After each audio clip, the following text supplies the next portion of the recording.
할렐루야. 이 사순절을 말씀과 기도로 승리하고자 오늘도 주의 성전에 나오신 우리 사랑하는 송파교회 모든 성도님들에게 주님의 크신 은혜와 축복이 가득 넘치시기를 주님의 이름으로 축원드립니다. 우리는 사순절 기간을 보내고 있습니다. 여러분들 사순절 기간을 승리하고 계십니까? 이 질문에 여러분들이 당당하게 아멘할 수 있도록 여러분들이 다음 주에는 꼭 크게 대답할 수 있도록 한 주간 승리하시기를 바랍니다. 그리스도인이라면 사순절을 통해 하나님의 사랑, 예수님의 사랑을 기억해야 됩니다. 그리스도인이라면 주님께서 우리에게 베푸셨던 사랑을 잊어서는 안 됩니다. 그걸 잊고 살고 있다면 그리스도인이 아닙니다. 우리가 정말로 예수 그리스도를 믿는 그리스도인이라면 주께서 우리에게 주신 그 사랑을 우리는 세상에 다시 돌려줘야 돼요. 나만 받고 나만 천국 가면 다가 아닙니다. 주께서 주신 그 사랑을 세상에 꼭 전해줘야 돼요. 예수님께서 마지막 우리에게 명령하셨던 것도 너희는 세상으로 나가라는 거예요. 땅끝까지 이르러 내 복음의 증인이 되라는 거예요. 주님의 그 마지막 유언 같았던 말씀을 우리 그리스도인이라면, 하나님 아버지를 우리를 아버지라고 부르는 자녀들이라면 마지막 그 유언을 우리는 꼭 지켜야 된다는 것이죠. 우리는 세상을 살면서 주님을 위해 무엇을 하고 있는지 스스로를 돌아봐야 됩니다. 이 사순절 기간이 그런 나 자신의 신앙을 점검하고 다시금 주님 앞에 섰을 때 부끄럽지 않는 그런 그리스도인이 될 수 있도록 우리는 이 사순절을 스스로를 훈련의 장소로 들어가야 된다는 것이죠. 예수님께서 우리에게 여러 가지 십자가의 길을 가르쳐 주셨어요.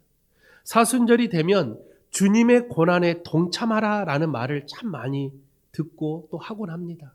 그런데 어떻게 하면 주님의 그 고난에 동참할 수 있을까? 주께서 우리에게 가르쳐 주셨던 십자가의 길이 성경에 참으로 많이 등장하죠. 예수님께서는 사랑으로 십자가의 길을 걸어가셨어요. 또는 겸손한 마음, 순종의 마음, 봉사와 헌신과 희생의 마음으로 십자가의 길을 걸어가셨어요. 특별히 죄 많은 인간들을 위해서 십자가에서 마지막 피 흘리시며 돌아가셨던 그 주님의 사랑은 십자가의 길을 걸어가는 우리들에게 힘이 되는 놀라운 은혜가 되는 것입니다. 그러므로 우리가 십자가의 길을 걸어간다라는 것은 주님과 함께 고난에 동참한다라는 것이죠. 그런데 곰곰이 생각해 봤어요. 제가 사순절을 준비하면서 곰곰이 생각해 봤어요. 주님의 고난에 동참한다라는 것이 우리들에게는 어떠한 것으로 다가올까? 사람마다 다를 것입니다.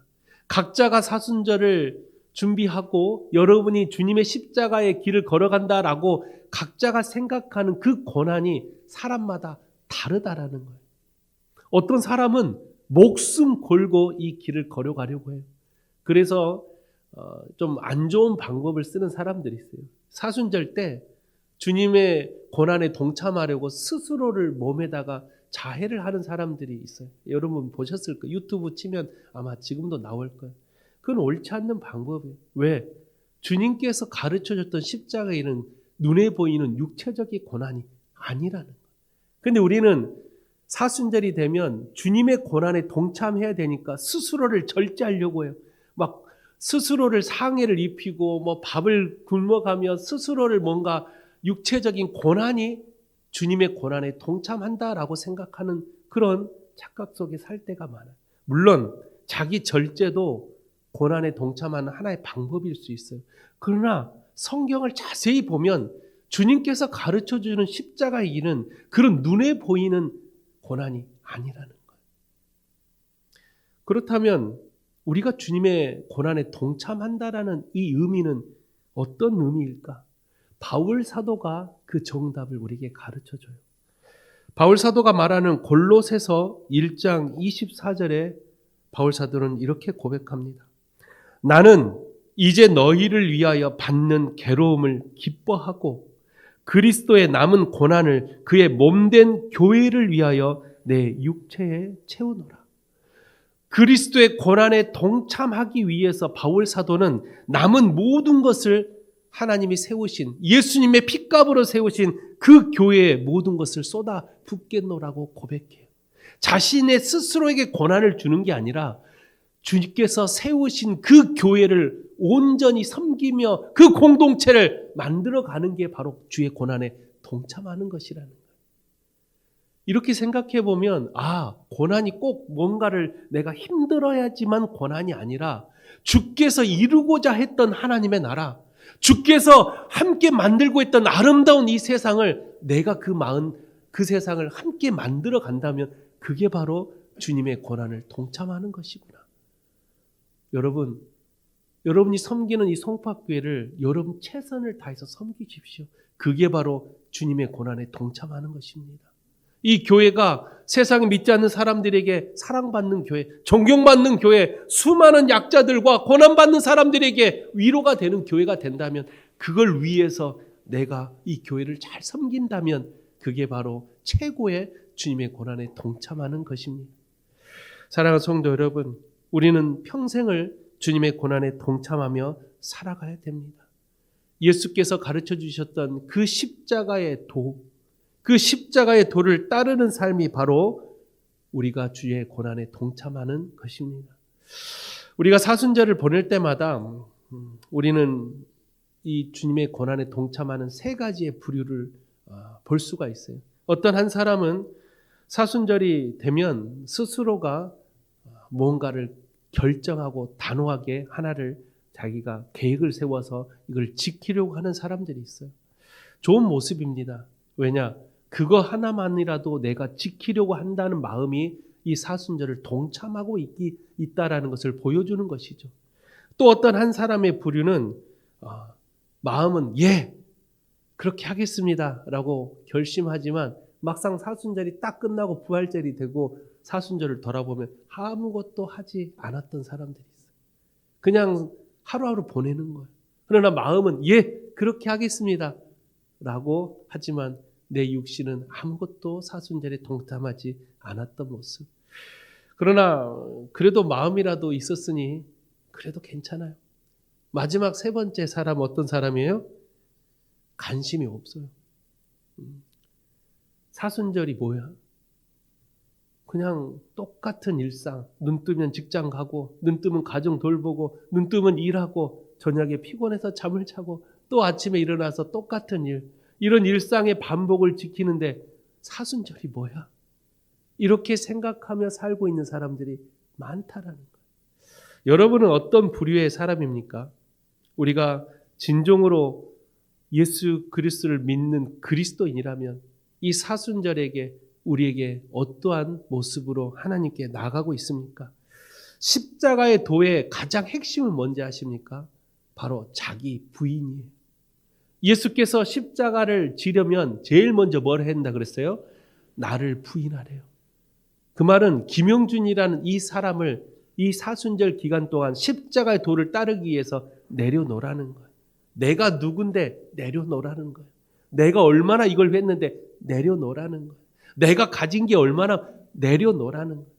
나라는 사람을 내려놓고 예수 그리스도의 십자가의 도를 따라갈 때 나는 없고 내 안에 오직 예수님만 존재할 수 있어야 돼. 그래서 바울 사도가 뭐라고 그랬어요? 나는 날마다 죽노라. 나는 없어요.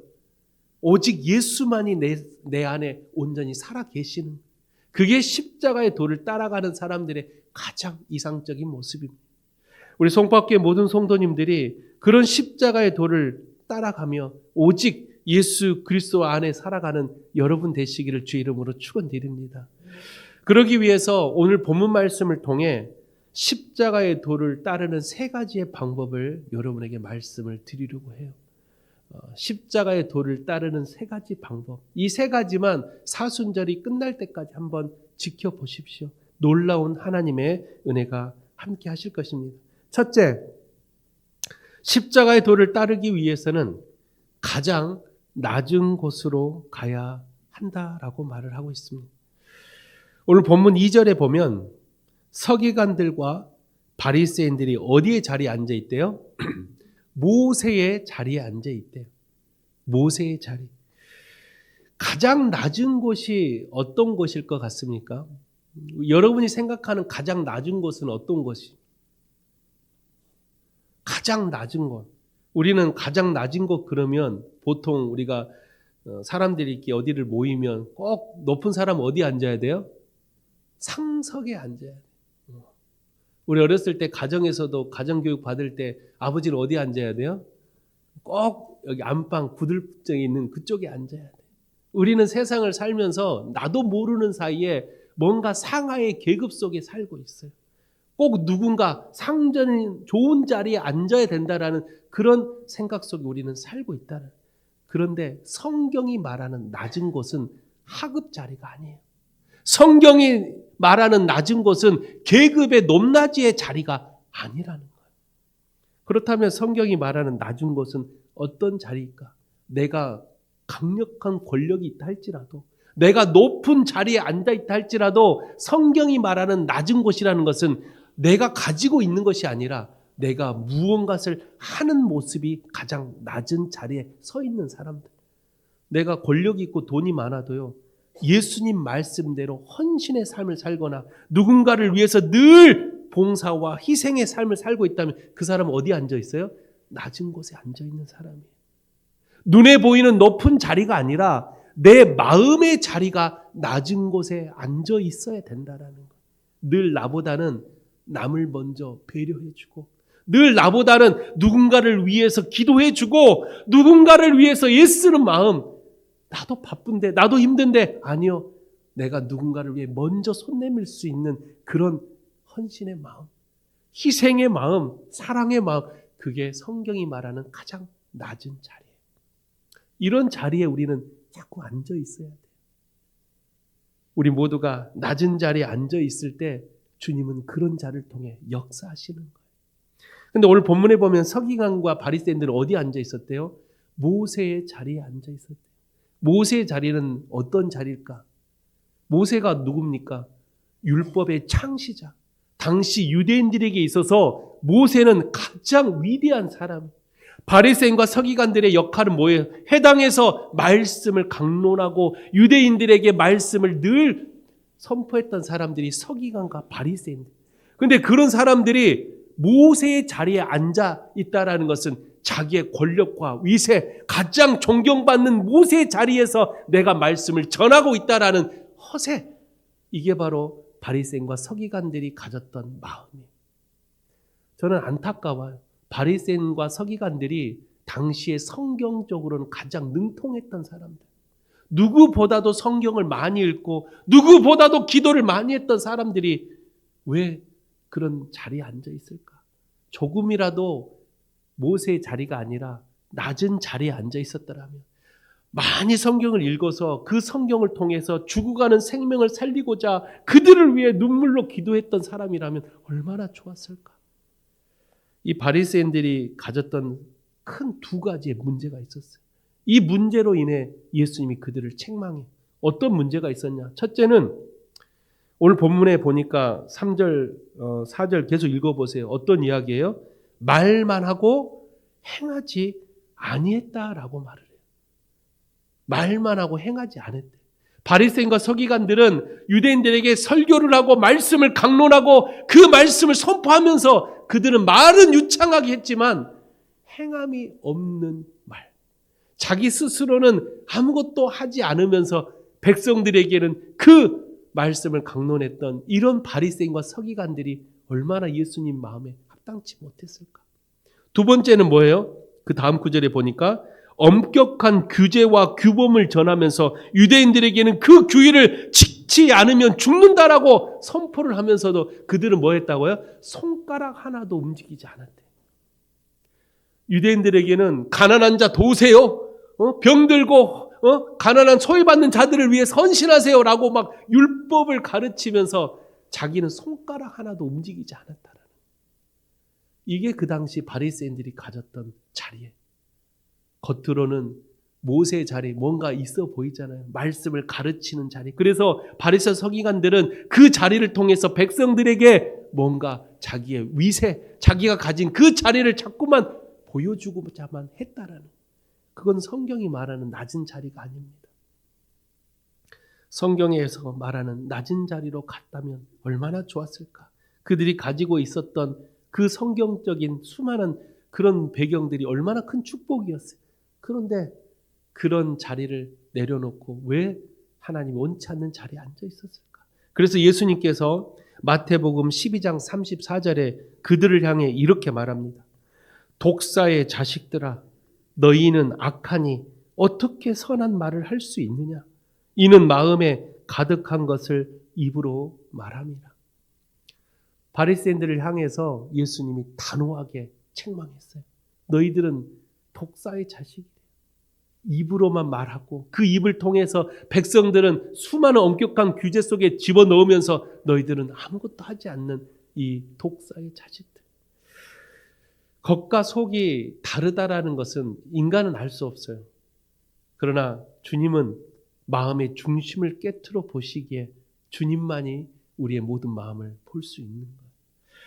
우리도 신앙생활 하다 보면 우리 마음속에 이 바리새인 같은 마음을 가질 때가 종종 있습니다.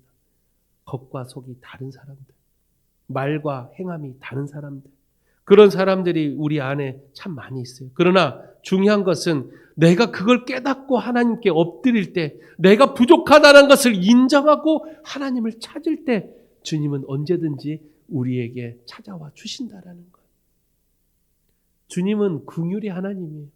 내가 죄가 많아서 주님 앞에 나아가지 못하다라고 생각하지 마십시오. 주님은 우리에게 언제나 죄인들을 불러주셔서 그들에게 뭔가를 거룩함을 요구하지 않아요. 주님은 그 죄인을 하나님 앞에 불러 모아 자기의 잘못을 회개할 때 주님은 역사하신다라는 거예요. 예수님께서 십자가에서 마지막에 달려 계실 때 좌우에 있던 강도의 사건을 보더라도 어떻게 보면 좀 억울하잖아요. 평생을 예수를 믿는 사람도 많은데 저들은 마지막에 그렇게 해서 낙원에 들어갔다? 억울할 수 있어요. 그런데 거기서 보여주는 의미는 무엇인가? 우리에게 완벽한 신앙의 모습, 거룩한 신앙의 모습을 요구하는 게 아니라 죄인된 모습으로 주님 앞에 나왔을지라도 자기의 잘못을 인정할 때 주님은 그들을 용서해 주신다는 거예요. 그게 바로 성경이 말하는 주님의 은혜와 사랑입니다. 주님의 은혜가 아니면 단 한순간도 우리는 서 있을 수가 없습니다. 낮은 곳으로 걸어갈 수 있는 것도 주님의 은혜입니다. 저는 우리 성법계 모든 성도님들이 세상이 바라보는 그런 자리보다는 주님이 바라보는 자리에 앉아 계시기를 부탁을 드립니다. 세상 사람들은 자꾸 높은 자리에 앉으려고 해요. 왜 그럴까? 왜 자꾸만 높은 자리에 앉으려고 할까? 경제적인 부와 권세가 따라오기 때문이죠. 또 사람들이 칭송하고 박수 쳐주는 그런 자리에 앉아있는 자체가 뭔가 자기 자신이 대단한 것처럼 느껴지기 때문에 자꾸만 높은 자리에 앉으려고 해요. 근데 더 안타까운 건 그 높은 자리에 앉고 나면 끝날 것 같죠? 아니요. 높은 자리를 향해 불법을 행하면서 그 자리에 딱 올라 앉았는데 사람은 욕심은 끝이 없어서 또 다른 자리를 탐하고 또 불법을 행하면서 그 자리를 향해 또 달려가는 거예요. 따라서 우리는 세상이 바라보는 높은 자리가 아니라 주님이 바라보는 낮은 자리에 앉아 계십시오. 더 이상 내려갈 것도 없는 낮은 자리. 그 낮은 자리에 앉아 계시면 주님께서 반드시 높여주실 것입니다. 약할 때 강함 되십니다. 그런 주님의 은혜를 여러분들 마음속에 생각하면서 이 사순절 때 가장 낮은 자리로 내려가십시오. 할렐루야. 두 번째로 십자가의 도를 따르기 위해서는 코람 데오 하는 신앙을 가져야 돼요. 코람 데오는 라틴어입니다. 이 코람 데오의 뜻은 하나님 앞에서라는 뜻이죠. 성경에서 비슷한 말을 찾아봤어요. 성경에서 비슷한 말들이 참 많이 등장합니다. 여호와 앞에서, 하나님 앞에서, 특히 신약에서는 주님 앞에서 라는 말이 참 많이 성경에 등장해요. 그 모두가 다 코람데오와 같은 일맥상통하는 의미입니다. 코람데오가 사용되는 통상적인 의미를 봤더니 이런 문장이에요. 하나님 보시기에 온전히 행하라. 하나님 보시기에. 하나님은 무소부지하시는 분이기 때문에 교회만 있는 게 아니에요. 우리가 살아가는 모든 삶의 정역에 하나님은 우리를 지켜보고 계신다. 코람데오는 그런 주님이 보시는 곳에 우리가 온전히 거할 때 코람데오를 우리는 하고 있다라고 말할 수가 있어요. 다윗이 왜 하나님 마음에 합한 사람인지 아십니까? 다윗은 코람데오 하는 신앙을 가졌어요. 다윗이 썼던 시편 16편 8절의 말씀인데요. 다윗이 이렇게 고백해요. 내가 여호와를 항상 내 앞에 모심이며 그가 나의 오른쪽에 계심으로 내가 흔들리지 아니하리로다. 다윗은 늘 자기 앞에 누구를 모셔요? 하나님을 모신대요. 늘 자기 앞에 하나님을 모셔놓고 내가 흔들리지 않는 믿음으로 살고 있다라고 고백해요. 이걸 코람데오 신앙이라 그래요. 내가 어디에 있든지 내 앞에 하나님이 계신다라는 마음으로 살아가는 삶. 교회 안에서만 거룩한 척하고 교회 밖에서는 세상 믿지 않는 사람들과 똑같이 살고 있다면 우리는 코람데오 하지 못하고 있는 것입니다. 우리가 이 사순절에 온전한 십자가의 도를 따라가려면, 온전히 주님의 고난에 동참하려면 우리의 코람데오 신앙이 필요합니다. 어디를 가더라도 하나님 앞에 서 있는 모습. 우리가 다 알다시피 16세기의 위대한 종교 개혁자였던 칼빈이 있어요. 두 명이 있죠. 양대 산맥이었는데 마르틴 루터와 존 칼빈, 이 두 사람이 있는데 장로교의 창시자라고 불리는 이 존 칼빈이라는 이 사람의 좌우명이 있었어요. 그 좌우명이 바로 코람데오입니다. 존 칼빈은 이 코람데오를 평생의 좌우명으로 삼았어요. 그래서 이 존 칼빈이 하나님을 늘 의식하며 살아요.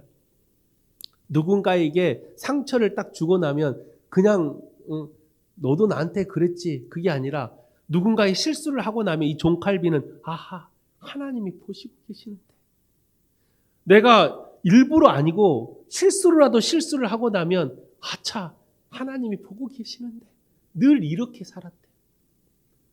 이 존 칼빈은 어디를 가더라도, 친구를 만나든지 가정을 가든지 어디를 가더라도 하나님이 지금 보고 계시는데, 그러니 작은 잘못에도 늘 회개하는 삶을 살아요. 일부러라도 실수를 안 하려고, 죄를 안 지으려고 스스로를 노력했던 사람이 이 존 칼빈. 그런 사람이 바로 시대를 움직이는 선한 영향력을 미치는 사람이 되었다라는 것.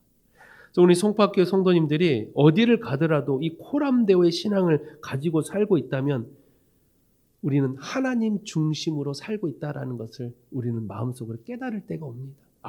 내가 모든 것이 하나님의 지금 우선순위에 두고 있구나. 내가 밥을 먹든 뭘 하든 하나님 보고 계시구나. 여러분들 어렸을 때부터 우리가 식사하기 전에 꼭 뭘 해요? 요즘은 어떠세요? 여러분 가정에서 밥 먹기 전에, 식당에서 혼자 밥을 먹기 전에 기도하면서 식사를 하고 계신가요? 요즘 젊은 친구들한테 물어봤어요. 청년들한테 너희들 밥 먹기 전에 기도하니? 그랬더니 90% 이상이 안 합니다. 안 해요. 요즘 젊은 친구들. 옆에 한번 봐보세요. 여러분 주변에 젊은 친구들, 교회 다닌다는 친구들 보세요. 잘 안 합니다. 그 이유가 뭔지 아세요? 의식하지 않기 때문에 그래요. 근데 여러분들은 어때요? 여러분들은 뭔가 밥 먹기 전에 기도 안 하면 일단 찝찝해. 누가 뭘 하지 않는데도 안 하면 뭔가 찝찝해. 왜 그런지 아세요? 우리는 그렇게 훈련을 받아서 늘 내 마음속에 의식화되어 있어요. 하나님 앞에 뭔가를 할 때 기도하며 시작하는 게 내 안에 의식화되어 있다라는, 이런 의식이 바로 하나님을 늘 생각하며 살고 있는 나의 모습이 되고 있다라는. 우리는 어디를 가든지 무엇을 하든지 하나님을 의식할 수 있어야 돼. 하나님이 지금 보고 계시는데, 하나님이 지금 옆에 계시는데, 그럼 우리가 어떻게 죄를 짓겠습니까? 설사 죄를 짓더라도 순간 주여 아버지, 이게 우리의 신앙의 모습이 되어야 됩니다. 그런 사람들이 모여 있으면 얼마나 아름다운 세상이 되겠습니까? 그런 사람들이 한 사람 한 사람 모여 공동체를 만든다면 얼마나 아름다운 공동체가 되겠습니까? 모두가 하나님 앞에 서 있는다는 마음으로 코람데오라는 신앙을 가지고 살아가고 있다면 우리는 얼마나 행복한 공동체를 만들 수 있을까? 우리는 하나님 중심으로 살아가야 됩니다. 할렐루야! 하나님 중심의 삶을 살아야 돼. 그러기 위해서는 세 가지를 꼭 기억하십시오. 하나님 중심의 삶을 살기 위해서는 첫째는 하나님을 경외하는 것입니다. 둘째는 하나님과 동행하는 것입니다. 셋째는 하나님 말씀에 순종하는 것입니다. 이 세 가지를 지키며 살고 있다면 그 사람은 하나님 중심의 삶을 살고 있다라고 말할 수 있어요. 여러분 스스로를 점검해 보십시오. 나는 이 세 가지를 다 지키고 있는가? 그런 하나님 중심의 삶을 살아가는 사람이 코람데오의 신앙을 하고 있다면 코람데오는 언제 어디든지 하나님과의 영적인 관계를 유지시켜주는 가장 최고의 방법이에요. 그리스도인들이 우리가 가장 지켜야 될 게 뭐예요? 하나님과의 관계이지 않습니까? 영적인 관계가 깨진 사람은요, 영적 무감각이 찾아와요. 죄를 지어도 그 죄가 아니라고 생각해요. 아니요, 죄인지도 몰라요. 상대방에게 상처를 주고 상대방에게 어떤 서운함을 줬어도 이게 죄인지도 몰라요. 우리는 성경이 말하는 수만 가지의 죄들을 우리는 지으면서도 그게 죄인지를 모르고 살 때가 더 많다라. 왜요? 영적 무감각 때문에 그래요. 하나님과의 영적인 관계가 깨져 있는 사람은 내가 무엇을 말하고 행동하는 거에 있어서 느끼지를 못한다라는 거예요. 그래서 우리는 하나님과의 영적인 관계가 깨지지 않도록 늘 유지하며 살고 있어야 돼. 그게 바로 코람데오.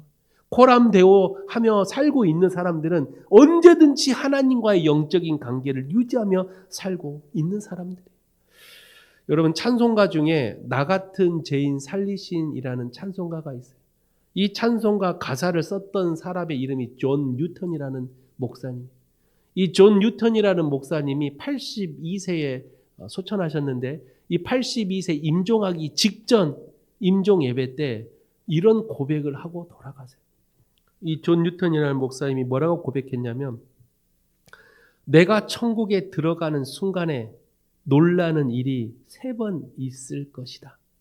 첫째는 전혀 예상하지 못했던 사람들을 천국에서 만나게 될 때이고, 두 번째는 내가 마땅히 천국에 갈 것이라고 예상했던 사람들이 그곳에는 없다는 사실을 알았을 때이며, 세 번째는 내 자신이 바로 그곳에 있다는 사실을 깨달았을 때 깜짝 놀랄 것이다. 이 말을 제가 곰곰이 묵상해 봤어요. 내가 그곳에 서 있다는 게 왜 놀라운 일인가? 그 말은 내가 너무나도 연약하고 부족한 나 자신을 우리는 알잖아요. 여러분 스스로가 가장 나를 아는 것은 내 자신이 나를 알아요. 내가 얼마만큼 신앙생활하고 있고 내가 얼마만큼 하나님 앞에서 부끄럽지 않고 살고 있는지는 스스로가 가장 잘 압니다. 그런 내가 마지막 하나님의 그 전에 서 있다라는 것 자체가 얼마나 놀라운 일이겠습니까? 이런 생각을 하고 있다는 것 자체가 이 존 뉴턴이라는 목사님은 늘 하나님과 영적인 관계가 이어져 있는 사람들. 내 삶의 모든 것이 하나님과의 늘 함께하고 있는 사람들은 죽음 이후에 하나님 나라까지도 늘 연결되어 있는 거예요. 그리스도인이라면 이 땅에 사는 게 끝이 아니지 않습니까? 우리 여기서 그냥 살다 그냥 죽으면 끝나는 게 아니지 않습니까? 우리 믿는 자들에게는 우리에게 주어지는 하나님의 나라가 있지 않습니까? 그런 나라를 마음속에 품고 천국의 소망을 품고 살아가는 사람들이 바로 코람데오, 하나님과의 영적인 관계를 늘 유지하며 살고 있는 사람들이 품을 수 있는 소망이에요. 우리 성밖에 우리 모든 성도님들이 그런 소망을 품고 살아가시기를 부탁을 드려요. 제가 이번에 장례를 치르면서 그런 생각이 들었어요. 천국을 가면 행복한데 왜 이렇게 슬프고 눈물이 날까? 인간적인 죽음 앞에 그 어떤 누구가 슬퍼하지 않겠습니까? 그럼에도 불구하고 다시 만날 천국이 있다라는 게 너무나도 행복하더라고요. 장례를 치르면서 얼마나 자녀들이 울어요. 저는 이제 사이지만 옆에 이 딸들이 우는 걸 옆에서 보면서 그 마음, 그 아픔은 참 이해가 되지만 속으로 다시 만나면 되잖아요.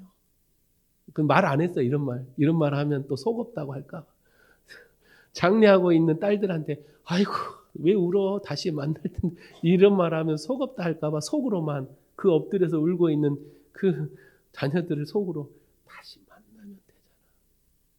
그게 소망이에요.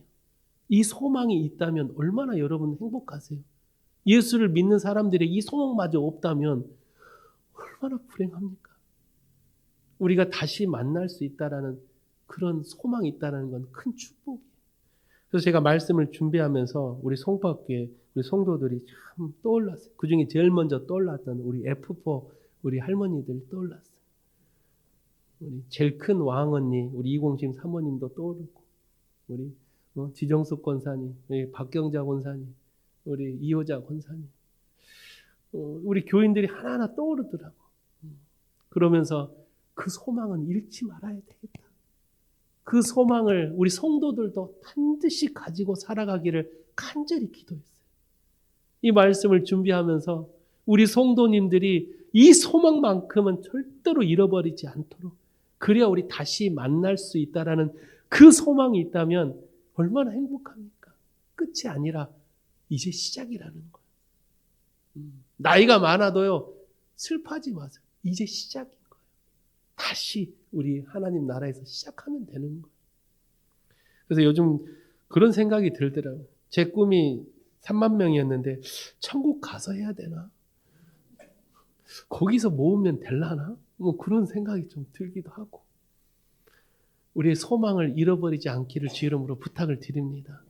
그게 십자가의 길을 걸어가는 그리스도인의 삶이에요. 코람데오 하십시오. 코람데오는 주님과의 영적인 관계가 늘 유지하는 삶입니다. 마지막 세 번째로 십자가의 도를 따르기 위해서는 오늘 본문에 보니까 누가 있어야 되냐고 말하냐면 훌륭한 스승이 있어야 된다고 말을 해요. 십자가의 길을 걸어가기 위해서 우리를 인도하는 지도자, 훌륭한 스승이 한 명이 있어야 되는데, 성경에 지금 오늘 본문은 누구를 말을 해요?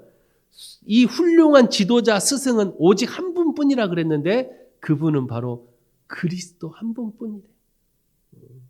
우리가 살아가는 세상 속에는 지도자가 참 많아요. 스승이 참 많습니다. 아마 스승이 없는 사람 단 한 사람도 없을 거예요. 여러분들도 다 스승이 있어요. 그 스승이 누구예요? 때로는 부모가 될 수도 있고요. 때로는 학교 선생님이 될 수도 있고요. 때로는 우리에게 선한 영향을 미치는 우리의 지인들이 될 수도 있고요. 또 TV를 보다가 야, 저 훌륭한 말을 언변을 하시네. 저 사람 참 존경스럽다라고 나에게 영향력을 미치는 사람이 될 수도 있어요. 한 번도 만나보지 않았고 책으로만 봤지만 우리가 이 위인을 보면, 위인전을 읽으면서 야, 이 사람이 말하는 게 내 삶을 움직이려고 하는구나 라고 이 사람이 스승이 될 수가 있는 거예요. 그래서 옛말에 그런 말이 있죠. 좋은 책 하나를 만나면 10명, 100명의 스승보다 낫다라는 말이 있어요. 그만큼 우리에게 스승이라는 존재는 내 삶을 움직일 수 있는 놀라운 힘을 가지고 있다란. 그런데 문제가 있죠. 세상이 말하는 스승, 그 스승은 언제든지 변할 수 있다라는 리스크가 있어요. 여러분 안 그렇습니까? 내가 믿고 따랐던 사람이 알고 봤더니 큰 문제가 있어. 저 사람은 절대 그렇지 않을 거야 라고 내가 그 사람을 신망했는데 어느 날 문제가 터져 그 사람이 범죄자가 된 거예요. 그럼 어때요? 아, 내가 사람을 잘못 봤네 하고 돌아설 때가 한두 명이 아니에요. 우리에게는 스승은, 세상의 스승은 언제든지 변할 수 있다는 것이 우리에게는 큰 문제죠. 그런데 영원토록 변하지 않는 스승이 있어요. 영원히 변하지 않는 딱 한 사람이 있는데 그 사람이 바로 예수 그리스도라는 거예요. 그래서 우리에게는 오늘 본문이 뭐라고 말해요? 우리에게는 딱 한 분이 있는데 그분은 오직 그리스도 한 분이라는 거예요. 우리에게 좋은 스승이 나의 삶을 변화시킨다면, 좋은 스승이 나의 삶을 올바른 곳으로 인도한다면 그 스승이 바로 그리스도가 되시기를 주 이름으로 부탁을 드립니다. 그래서 그 그리스도를 따라가다 보면 우리의 삶이 너무나도 행복해질 거예요. 그런데 우리가 예수님이 나의 스승이라면, 세상을 이기신 주님이 나의 스승이라면, 내가 섬기는 이 스승만 따라가면 우리는 무조건 승리하고 우리는 무조건 잘 되겠구나 라고 따라갔다가 어떻게 됐어요?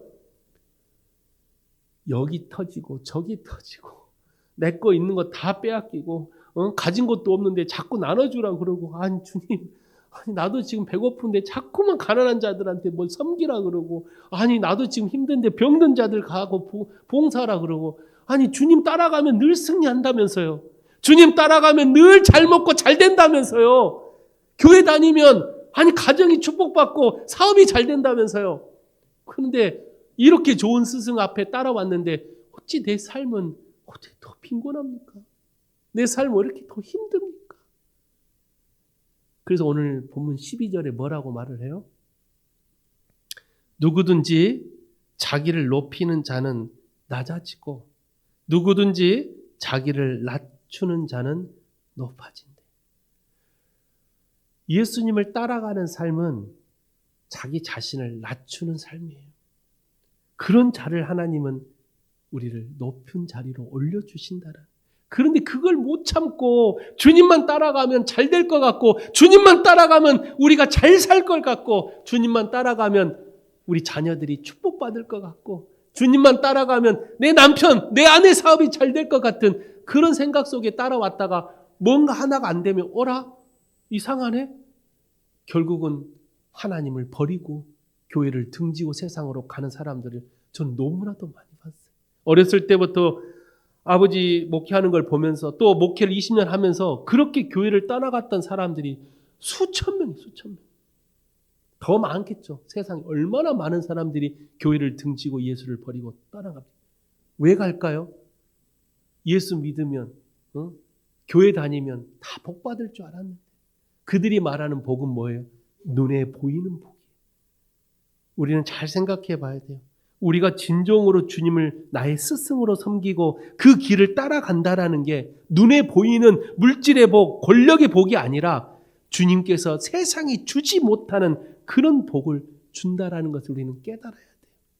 그래서 우리는 낮은 자리로 갈 때 높여주시는 이 주님의 말씀을 잘 생각해 보면 세 가지의 깊은 뜻이 담겨져 있어요. 이 12절의 말씀을 역설적 교훈이라고 말을 해요. 이 역설적 교훈의 안에 담겨져 있는 세 가지의 뜻이 있는데, 첫째는 모든 사람이 가져야 할 삶의 자세는 섬김의 자세에서 시작이 돼야 된다라는. 우리가 부모를 만나든 학교 선생을 만나든 친구와의 만나든 직장의 만남이든 우리는 세상을 살면서 수많은 사람들과의 만남을 하고 살고 있습니다. 어떤 누구도 만남을 하지 않은 사람이 없어요. 어떤 사람이 그래요. 저는 집 밖에 나가지 않는데요.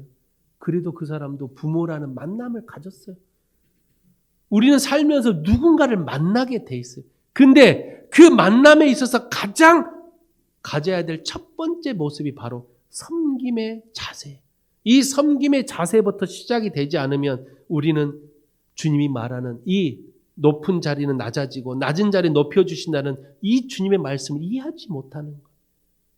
섬김의 자리. 그 섬김의 자리에서 시작할 때 우리는 어느 순간 눈을 떠 있으면 내 주변에 나를 존경하는 사람들이 많이 몰려 있을 거예요. 늘 섬김의 자세로 살았는데 눈을 떠보니까 수많은 사람들이 나를 사랑하고 나를 박수 쳐주고 존경해 주는, 그게 바로 낮은 자리로 갔더니 높여주는 주님의 축복인 거예요. 제가 예전에 한번 비유를 들은 적이 있죠. 미국의 찬양 인도자였던 한 여성이, 찬양 인도가 보통 메인 시간대 저녁에 하면 사람들이 많이 모이잖아요. 직장 끝나고 수만 명씩 모입니다. 그러니까 그 시간대만 찬양 인도를 하려고 했던 이 인도자들이 참 많았어요. 경쟁이 너무 심해요. 그래서 이 여자가 경쟁이 심하니까 아무도 오지 않는 새벽 2시 타임에 찬양 인도를 합니다. 그러다니까 사람들이 앉아봐야 5명, 많으면 10명, 없을 때는 1명. 그 앞에서 이 여성이 찬양 인도를 하는데 훈련을 몇 년을 받냐면 10년을 받아요. 10년. 이 사람도 사람이 많이 모이는 메인 시간대 찬양 인도를 하고 싶었겠죠. 근데 자꾸 하나님께 기도하면 그 자리로 가래. 새벽 2시 자리, 새벽 3시잖아요. 그러니까 아무도 없는 곳에서 찬양 인도 준비를 똑같이 하잖아요. 1000명이 앉아있든 10,000명이 앉아있든 1명이 앉아있든 찬양 인도는 똑같이 준비해요. 시간은 똑같이 줄여서 하고. 그런데 그 1명 앞에서 아무도 오지 않는 그곳에서 10년을 훈련하고 하나님 앞에 늘 기도하면서 울면서 찬양 인도를 했는데 어느 날 하나님이 그를 통해 역사하는 그 모이는 숫자의 이 자리에 천군 천사가 앉아있는 모습을 보여줬다. 그러니 이 찬양 인도자가 사람은 1명인데 그 뒤에 천군 천사가 앉아서 수만 명, 수십만 명, 수천만 명이 모여서 그 찬양하는 나를 칭송해주는 그 모습이 환상으로 딱 보여. 얼마나 행복하고 기뻤는지 하나님 앞에 울며 기도하면서 이걸 나에게 보여주시려고 지금까지 나를 훈련시켰냐 하면서 울면서 나중에 그 여성 찬양 인도자가 미국에서 가장 영향력 있는 찬양 인도자로 완전히 하나님 앞에 은혜를 받게 돼요. 그 앞에 찬양 인도자가 가면 미국에 있는 수십만 명들이 몰려줄 정도로 유명한 찬양 인도자가 돼요. 저는 그 사람이 썼던 이 책을 읽으면서 아하, 우리가 정말로 낮은 곳으로 걸어간다는 것이 뼈를 깎는 힘든 일일 수 있어요. 그러나 견디고 인내하면 반드시 소망으로 찾아오는 거예요. 우리는 그런 사람이 돼야 돼요. 낮은 곳에 있을 때 높여주시는 주님의 그 은혜는 섬김의 자리에서 시작이 되는 거예요. 두 번째는 어떤 의미가 있냐면 참된 지도자는 자기를 낮추고 남을 존경하는 사람이 돼야 돼요. 자기만 낮춰서는 안 돼요. 남을 존경하는 사람이 될 때 그런 사람을 하나님이 높여주는 거예요.